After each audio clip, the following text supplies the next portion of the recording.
सलमा, ये मसाले तुमने धूप में नहीं सुखाए क्या? नहीं तो मसाले एकदम सूखे तो हैं, तो मुझे जरूरत नहीं लगी। नहीं सलमा, मैंने तुम्हें कितनी बार समझाया है, मेरे लाए हुए मसालों को थोड़ी देर धूप में रख दिया करो, इससे इनकी खुशबू और स्वाद दोनों बढ़ जाते हैं। तुम्हें पता है ना, अगर मेरे बनाए पिज्जा अच्छे नहीं बने तो? हाँ हाँ, सब पता है मुझे। पिज्जा जरा भी बिगड़े तो वो खड़ूस आरिफ कौवा भी बिगड़ेगा। पर लाइए, मैं इन मसालों को धूप दिखा देती हूँ। और सुनो, तुम इतने गुस्से में मत रहा करो, हंसती हो तो ज्यादा अच्छी लगती हो। रहने दो जी, आपको मेरी हंसी की परवाह होती तो इस वक्त हम अलीगढ़ के जंगलों में होते। सलमा, काम से छुट्टी नहीं मिली तो मैं क्या करूं, तुम ही बताओ। कुछ मत करो, आप उस आरिफ की जी हुजूरी ही करो। बस मैंने सोच लिया है, अगली बार जब मेरे मायके में कुछ होगा ना, तो मैं बच्चों के साथ अकेली ही चली जाऊंगी, आपके भरोसे नहीं बैठूंगी। अच्छा ठीक है, चली जाना, मैं तुम्हें रोकूंगा नहीं। बस अब तो खुश हो जाओ। अच्छा ये बताओ, शाम को क्या लेकर आऊँ तुम्हारे लिए? अगर वो आरिफ को वो मुँह न बिगाड़े तो थोड़े से पिज्जा लेते आना, बच्चों का भी बहुत दिनों से मन है। अच्छा ठीक है, लेता आऊंगा, अगर तुम एक बार मुस्कुरा दो तो। अब जाते क्यों नहीं, देर नहीं हो रही आपको? अरे हाँ, मैं तो भूल ही गया था बिल्कुल, मुझे तो काम पर जाना था भाई। अब्दुल कबूतर और सलमा चिड़िया के निकाह को 1 साल हो चुका था और उनका एक बच्चा भी था, रिजवान। अब्दुल कबूतर शहर के एक छोटे से ढाबे में काम करता था। उसके हाथों में गजब का स्वाद था, खास तौर पर उसके हाथों से बने पिज्जा उस ढाबे की पहचान थे। शाम होते ही ढाबे के सामने पक्षियों की भीड़ जमा हो जाती थी और सभी की एक ही फरमाइश होती थी। अरे भाई, 5 एक्स्ट्रा चीज पिज्जा, जल्दी से, एकदम गरम गरम चाहिए।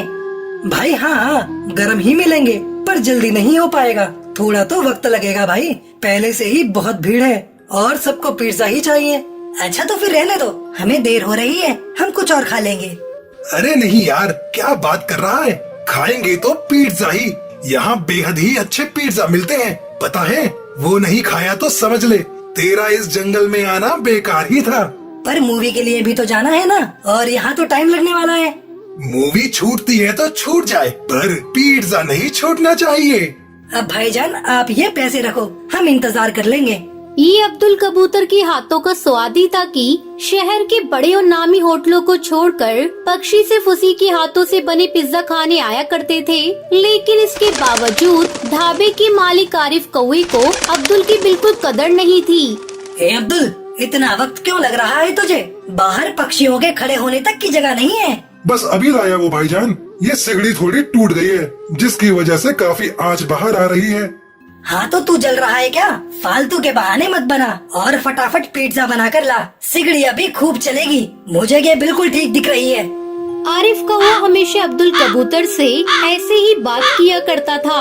असल में अब्दुल से पहले उसके अब्बू आरिफ के ढाबे पर काम किया करते थे। अपने आखिरी वक्त में जब वो बीमार पड़े तो आरिफ ने ही उनके इलाज के लिए अब्दुल कबूतर को कुछ पैसे उधार दिए थे। हालांकि उन पैसों को खर्च करके भी अब्दुल अपने अब्बू को नहीं बचा सका और उसकी माली हालत भी ऐसी नहीं थी कि वो आरिफ को उधार चुका सके, तो बस इसलिए वो मजबूर था। आरिफ कौवे ने उधार के बदले से अपने ढाबे पर काम करने को कहा। तनख्वाह के नाम पर अब्दुल को बहुत ही कम पैसे दिया करता था, बावजूद इसके कि अब्दुल के पिज्जा की वजह से उसकी अच्छी कमाई हो रही थी। अरे भाई क्या हुआ, पूरी रात खड़ा रखोगे क्या? कहाँ है पिज्जा? आप रुकिए जनाब, मैं बस अभी देख कर आया। गुस्से से तिल मिलाया आरिफ सेठ एक बार फिर ढाबे के पीछे बनी रसोई में अब्दुल कबूतर को हड़काने पहुंचा। लेकिन रसोई का नजारा देखकर उसके होश ही उड़ गए। अब्दुल जमीन पर बेहोश पड़ा था। असल में पिज्जा जिस सिगड़ी पर सिक रहा था वो टूटकर बिखर चुकी थी और जलते हुए कोयले अब्दुल के ऊपर आ गिरे थे। अब्दुल कबूतर बुरी तरह जल गया था। ये क्या कर दिया? काम का वक्त है और इसी वक्त तुम्हें ये सब करना था? भाईजान, अब्दुल भाई बेहोश हैं, ये बुरी तरह जल गए हैं। हाँ हाँ दिख रहा है मुझे। उफ, अब इसका इलाज भी मुझे ही कराना होगा, क्या मुसीबत है यार। आरिफ ने अब्दुल को पास के ही सरकारी अस्पताल में भर्ती करवा दिया, लेकिन वो इतनी बुरी तरह से जल चुका था कि उसे बचाया नहीं जा सका और उसकी मौत हो गई। अब्दुल के इस तरह चले जाने से सलमा चिड़िया की पूरी दुनिया ही उजड़ गई, लेकिन वो हिम्मत नहीं हार सकती थी क्योंकि अब भी वो अकेली नहीं थी। अल्लाह पर भरोसा रख सलमा, वो सबका निगहबान है। और तू एक काम क्यों नहीं करती, तू अलीगढ़ के जंगल चली जा। यहाँ बच्चों के साथ अकेली कैसे रहेगी तू? नहीं बाजी, निकाह के बाद मायका बस कभी कभी जाने के लिए ही होता है। और अम्मी अब्बू पर मैं बोझ बनकर कब तक जी सकूंगी? अपने बच्चों की खातिर अब मुझे खुद ही कुछ करना होगा। बिल्कुल सही कहा तुमने बहन, तुम्हें किसी पर बोझ बनने की जरूरत नहीं है जब तक तुम्हारा ये भाई जिंदा है। आप यहाँ? बहन, अब्दुल के साथ जो हादसा हुआ उसका मुझे बेहद अफसोस है, लेकिन मैं ये भी जानता हूँ कि फिलहाल मुझे क्या करना चाहिए। अब तुम फिक्र मत करो, तुम्हें काम चाहिए ना तो मैं दूंगा तुम्हें काम। अब से तुम मेरे ढाबे के लिए पिज्जा बनाओगी। लेकिन मुझे तो पिज्जा बनाने आते ही नहीं, उन्हें तो हमेशा यही बनाते थे। मैं तो बस मसाले वगैरह तैयार करने में इनकी मदद कर दिया करती थी। मत भूलो कि अल्लाह ने औरतों के हाथों को खास नियमत से नवाजा है, और तुम तो अब्दुल की बीवी हो। मुझे भरोसा है कोशिश करोगी तो जरूर अब्दुल से भी बेहतर पिज्जा बना सकोगी। सलमा चिड़िया आरिफ कौवे की फितरत से अच्छी तरह वाकिफ थी, साथ ही ये भी जानती थी कि फिलहाल अब्दुल के ना होने से आरिफ कौवे का ढाबा बंद होने की कगार पर पहुंच गया था। यही वजह थी कि आरिफ इतना रहमदिल हो रहा था, लेकिन सच ये भी था कि फिलहाल सलमा को भी काम की सख्त जरूरत थी। उसने आरिफ की बात मान ली और उसके ढाबे पर काम करने लगी। आप ये एकदम बकवास है, इसमें तो बिल्कुल चीज ही नहीं है और स्वाद भी बिल्कुल बेकार है। माफ करना बहन, वो मैं अभी कोशिश कर रही हूँ। देखो सलमा, ये कोशिश वोशिश से काम नहीं चलेगा। मुझे बिल्कुल वैसे पिज्जा चाहिए जैसे अब्दुल बनाता था, और वो भी कल तक, समझी? वरना अपने लिए कहीं और काम ढूंढ लेना तुम। ये मेरा ढाबा है, कोई खैरात खाना नहीं जो मुफ्त की तनख्वाह बांटता रहूं। आरिफ कौवे की रहमदिली का मुखौटा उतरने लगा था, क्योंकि सलमा चिड़िया कई कोशिशों के बाद भी पिज्जा में वो स्वाद नहीं ला पा रही थी जिसके सब दीवाने थे। अब्दुल कबूतर ने एक दो बार घर पर उसके सामने पिज्जा बनाए थे, इसलिए वो जानती थी, लेकिन ना जाने क्यों कहीं कुछ तो कमी थी। अम्मी, ये मसाले इन्हें बाहर धूप में रख दो क्या? अब्बा वो हर बार ऐसे ही करने को कहते थे ना। अरे हाँ, वो ऐसा ही करते थे और कहते भी थे मसालों को धूप दिखाने से स्वाद और खुशबू दोनों आते हैं। सलमा चिड़िया की परेशानी का हल बस इतना सा ही था। उसने पिज्जा में डाले जाने वाले सभी मसालों को अच्छे से धूप में सुखाए और फिर पिज्जा बनाए। इस बार सब बढ़िया रहा और आखिरकार सलमा ने अब्दुल कबूतर जैसा पिज्जा बना ही लिया। आरिफ का ढाबा एक बार चल निकला। कुछ ही दिनों में पहले की तरह भीड़ जमा होने लगी, लेकिन फिर भी अब सब कुछ पहले जैसा नहीं था। भाईजान, रसोई बहुत छोटी है, एक खिड़की भी नहीं है जहाँ से धुआं निकल सके, और ये सिगड़ी भी थोड़ी बड़ी होनी चाहिए ताकि कम समय में ज्यादा पिज्जा बन सके। और हाँ, एक बात और मुझे लगता है कि मेरे काम और मेरी मेहनत के हिसाब से मेरी तनख्वाह भी बहुत कम है। क्या? एक मिनट, तेरा दिमाग तो ठीक है ना सलमा? है? तुझे पता भी है तू किसके सामने इतना मुंह चला रही है? लगता है अब्दुल ने तुझे कभी मेरे मिजाज के बारे में नहीं बताया। देख, मेरी बात सुन, जो है जैसा है सब कुछ वैसा ही रहेगा। तुझे काम करना है तो कर, वरना मैं कहीं और काम देख लूं। वैसे मुझे भी अब यही सही लगता है। आप मेरा हिसाब कर दीजिए और अपने लिए कोई नया खानसामा भी ढूंढ लीजिए। तेरी इतनी हिम्मत? भूल गई, मैंने ही तुझ पर तरस खाकर तुझे काम दिया और तू मेरा काम छोड़ने की बात कर रही है। मत भूल कि तेरे खानदान पर कर्जा है मेरा, और इसलिए तुझे भी अब्दुल की तरह मेरे यहाँ पर काम करते रहना होगा, और वो भी मेरी शर्तों पर, समझी? नहीं, अब समझना मुझे नहीं बल्कि तुम्हें होगा। मेरे शौहर बहुत सीधे कबूतर थे और इसलिए तुम उनका फायदा उठाते रहे, और मुझे यहाँ आकर ही पता चला कि असल में तुम्हें उनके मौत के जिम्मेदार हो। तुमने वो टूटी सिगड़ी सही वक्त पर बदलवा दी होती तो मेरे शौहर आज जिंदा होते। तो बात ये है कि तुम्हारा कर्जा तो गया भाड़ में। अगर सीधी तरह से मेरे बकाई पैसे मुझे नहीं दिए तो मैं यहाँ से सीधे पुलिस के पास जाऊंगी, समझे?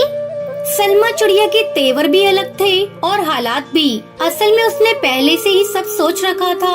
अब्दुल ने हमेशा खुद को आरिफ के एहसानों तले दबाए रखा, लेकिन सलमा वो अब आजाद थी, उसे बहुत कुछ करना था। सलमा अपना एक ढाबा खोल लेती है और अपना जीवन खुशी खुशी जीने लगती है।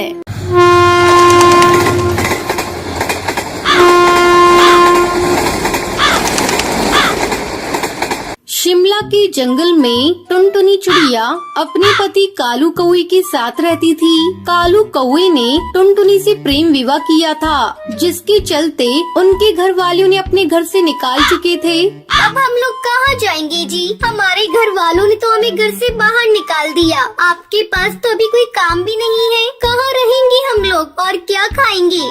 अरे पगली, इतना बड़ा ये जंगल है, कहीं न कहीं हमें काम मिल ही जाएगा। और रहने के लिए मैं कोई किराए का घर देखता हूँ। जब मैं कमाने लगूंगा तो अपना घर भी बना लेंगे। अब चलो यहाँ से चलते हैं, पहले हम रहने का आसरा ढूंढते हैं। दोनों पति पत्नी जंगल के मुखिया चील के पास पहुँचते हैं और उससे रहने के लिए एक किराए का घर ले लेते हैं। चलो, अब रहने का इंतजाम हो गया। मैं घर को सजाती हूँ, तुम जाकर कहीं काम ढूंढो और आते समय राशन लेते आना। अच्छा भाग्यवान, मैं जाता हूँ, तुम अपना ध्यान रखना। इतना कहकर कालू कौआ काम तलाश करने चला जाता है। बहुत कोशिश करने पर उसे एक जगह काम मिल जाता है। शाम को राशन लेकर कालू कौआ जब घर लौटता है। आप आ गई जी, जल्दी लाओ राशन, मैं भोजन बनाती हूँ। मुझे बहुत जोरों से भूख लगी है। टुनटुनी भोजन बनाती है और दोनों खाना खाते हैं। रात को सोते समय टुनटुनी कालू से कहती है, आपको तो काम मिल गया, अब तो आप रोज काम पर चले जाएंगे। मैं सोच रही हूँ क्यों ना मैं भी आपके साथ काम करूँ। इससे घर में दोगुनी आमदनी होगी और जब ज्यादा आमदनी होगी तो हमारा घर भी जल्दी बन जाएगा। तो ठीक है टुनटुनी, कल से तुम भी मेरे साथ काम पर चलो। अगले दिन से टुनटुनी और कालू दोनों साथ में काम पर जाने लगे। इस तरह 2 महीने गुजर गए। सब कुछ अच्छा चल रहा था। सुनो जी, मैं माँ बनने वाली हूँ। अब मैं आपके साथ काम पर नहीं जा सकूंगी। मुझे अब आराम की जरूरत है। टुनटुनी की ये बात सुनकर कालू कौवा खुश हो जाता है और अकेले ही काम पर चला जाता है। इस तरह कुछ दिन गुजर जाते हैं। एक दिन जंगल का सरदार कालू के घर आता है।